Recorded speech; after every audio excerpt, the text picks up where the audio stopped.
Hi friends, welcome back to UJ kitchen art. അപ്പോൾ ഇന്ന് ഞാനിവിടെ അടിപൊളിയായിട്ട് വളരെ എളുപ്പത്തിൽ എങ്ങനെ ഒരു മട്ടൻ കറി വെക്കുന്നതെന്ന് നോക്കാം. ഒരു ഉരുളിയിൽ ഞാൻ ഇച്ചിരി വെളിച്ചെണ്ണ ഒഴിച്ച് കൊടുത്തിട്ടുണ്ട്. അത് ചൂടാകുമ്പോഴത്തേക്കും അതിലേക്ക് ഒരു പൊട്ടറ്റോ നുറുക്കി വെച്ചിരിക്കുന്നത് ഞാൻ ഇട്ട് കൊടുക്കുവാണ്. അതിനെ ഒന്ന് വഴറ്റി ഗോൾഡൻ ബ്രൗൺ കളർ ആകുമ്പോഴത്തേക്കും നമുക്കതൊന്ന് കോരി മാറ്റാം. ഇച്ചിരി കടുകും ഇച്ചിരി ഫെനൽ സീഡും കൂടെ ഇട്ട് കൊടുക്കാം. ഇതിലേക്ക് 2 ഉള്ളിയും 1 ടേബിൾ സ്പൂൺ ഇഞ്ചി വെളുത്തുള്ളി ചതച്ചത്, 2-3 പച്ചമുളക്, ഇച്ചിരി കറിവേപ്പില, ഇതെല്ലാം കൂടെ നമ്മൾ ഒന്നിച്ചിടുവാണ്.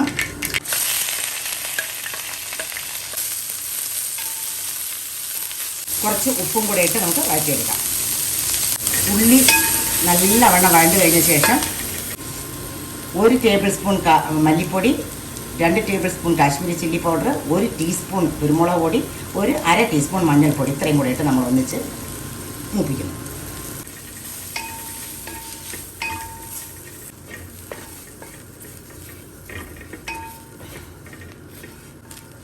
മസാല ഒന്ന് മൂത്ത് കഴിഞ്ഞിട്ട് 1/2 കപ്പ് വെള്ളം ഒഴിച്ച് കൊടുക്കുന്നു.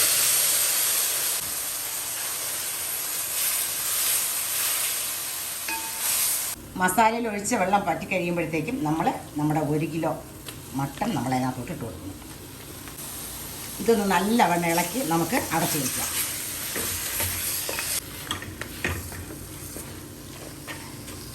വെള്ളം ഒഴിക്കാതെ ഒരു 5 മിനിറ്റ് നമുക്ക് അടച്ചു വെച്ച് വേവിക്കാം. ഇടയ്ക്കൊരു 1-2 പ്രാവശ്യം ഇങ്ങനെ ഇളക്കി വെച്ച് കൊടുക്കാം. വീണ്ടും നമുക്ക് അടച്ചു വയ്ക്കാം. ഒരു 5 മിനിറ്റ് കഴിഞ്ഞു. നമുക്കിനി കുറച്ച് തിളപ്പിച്ച വെള്ളം ഒഴിച്ചു കൊടുക്കാം.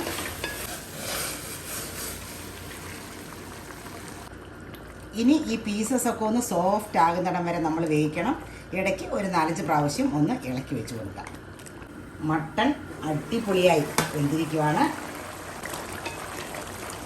ഇനി ഇതിലേക്ക് നമ്മൾ നേരത്തെ വഴറ്റി മാറ്റി വെച്ചിരുന്ന പൊട്ടറ്റോയും ഇച്ചിരി പച്ച കറിവേപ്പിലയും കൂടെ ചേർത്ത് കൊടുക്കാം. പൊട്ടറ്റോ വെന്തിരിക്കുവാണ് കേട്ടോ. പൊട്ടറ്റോ ഇങ്ങനെ വഴറ്റിയിട്ടൊന്ന് വെച്ച് നോക്കണം കേട്ടോ, ഭയങ്കര ടേസ്റ്റാണ്. ഇനി ഇതിനകത്ത് ചേർക്കാനുള്ളത് 1 ടീസ്പൂൺ നിറച്ച് ഗരം മസാല, 1/4 ടീസ്പൂണിലും താഴെ വറുത്ത് പൊടിച്ച ഉലുവ. ഇനി വേകാനൊന്നുമില്ല. നമുക്ക് വേണമെങ്കിൽ ഇച്ചിരി പച്ച വെളിച്ചെണ്ണ ഒഴിക്കാം. ഞാൻ ഒഴിക്കുന്നില്ല. വേണ്ടേ, നമ്മുടെ പൊട്ടറ്റോ എല്ലാം ഇനി ഇതിനകത്തിരുന്ന് ഇപ്പോൾ വെന്ത് കിടക്കുന്ന പൊട്ടറ്റോയാണ്.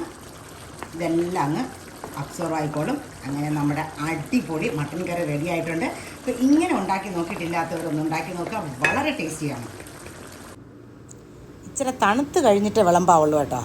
ഒരു തവി കൊണ്ട് ഒന്ന് നല്ലവണ്ണം ഒന്ന് ഇളക്കി മിക്സ് ചെയ്തിട്ട് നമുക്ക് സെർവ് ചെയ്യാം. അപ്പോൾ ഓക്കെ, ബൈ.